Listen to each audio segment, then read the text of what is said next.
उन्हाळ्यामध्ये जेवण नाही करावं असं वाटत, काहीतरी चमचमीत खावं वाटते. कांद्याची पात बघितले की तर मुलं नकोच बोलतात खायला. तर मग त्यांना या पद्धतीने कांद्याची पातीचे मस्त असे धपाटे बनवून द्या, आवडीने खातील. कसे बनवलेत चला तर बघू रेसिपी. श्री शिवाय नमस्तुभ्यं मैत्रिणींनो, मी अंजली कुंभार माझ्या यूट्यूब चॅनलमध्ये तुम्हा सर्वांचे खूप खूप स्वागत करते. तर आज आपण बघणार आहोत मस्त अशा कांद्याच्या पातीचे धपाटे. त्यासाठी मी इथं 1 वाटी ज्वारीचं पीठ घेतलेलं आहे, 1 वाटी गव्हाचं पीठ छोटी वाटी घेतलेली आहे, 1 छोटी वाटी बेसन पीठ. हे पीठ व्यवस्थित मिक्स करून घ्यायचं. आता याच्यामध्ये हिरवी मिरची लसण जिरेची पेस्ट करून घेतलेली आहे, गरजे इतक्या हिरव्या मिरच्या पेस्ट केलेली आहे, फ्रेश अशी कांद्याची पात, कोथिंबीर आणि 2 कांदे घेतलेले आहेत कट करून. आता याच्यामध्ये 1 चम्मच हळद घालून थोडं थोडं पाणी घालून पीठ घट्टसर मळून घ्यायचं. तरी इथे मी थोडं थोडं पाणी घालून घट्टसर पीठ मळून घेतलेलं आहे. आता आपण हे पीठ 10-15 मिनिटं मुरण्यासाठी असंच झाकून ठेवू.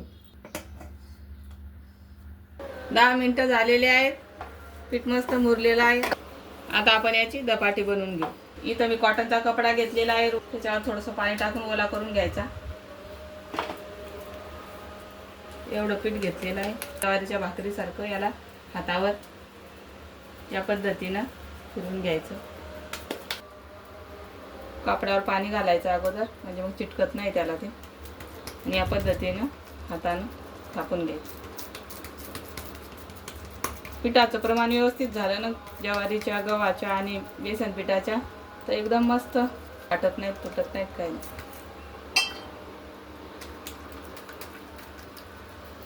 तर या पद्धतीनं मी हे धपाटं बनवून घेतलेलं आहे. आता याला एक मधात सुरुवात करते. तवा पण गरम झाला आहे, तव्यावर 1 चम्मच तेल सोडून घेऊ.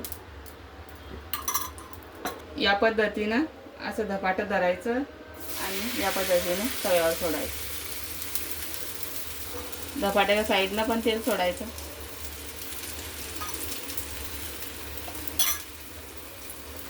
ते धपाटं भाजते तोपर्यंत मी दुसरं करून घेते.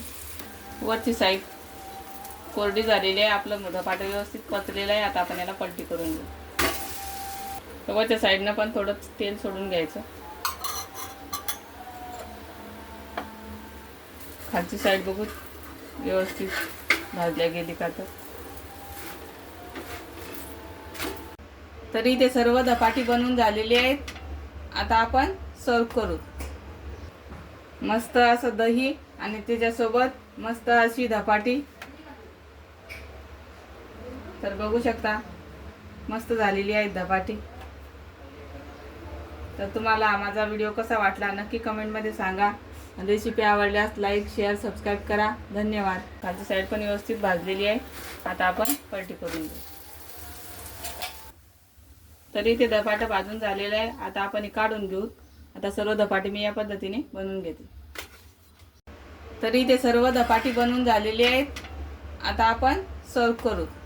मस्त असं दही आणि त्याच्यासोबत मस्त अशी धपाटी. तर बघू शकता मस्त झालेली आहे धपाटी.